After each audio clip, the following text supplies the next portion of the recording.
எங்கள் குலதெய்வமே போற்றி, என்றும் துணையிருப்பாய் போற்றி, குலம் தனை காத்தருள்வாய் போற்றி, கும்பிட்டு வணங்குகிறோம் போற்றி, அண்டம் காத்தருள்வாய் போற்றி, ஆரோக்கிய வாழ்வளிப்பாய் போற்றி, இல்லத்தில் குடியிருப்பாய் போற்றி, ஈடில்லா அருள் புரிவாய் போற்றி, உள்ளத்தில் உறைந்திருப்பாய் போற்றி, ஊழ்வினை களைந்திடுவாய் போற்றி, எங்கும் நிறைந்திருப்பாய் போற்றி,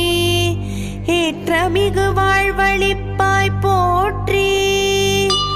ஐம்பூதங்கள் ஆழ்வாய் போற்றி.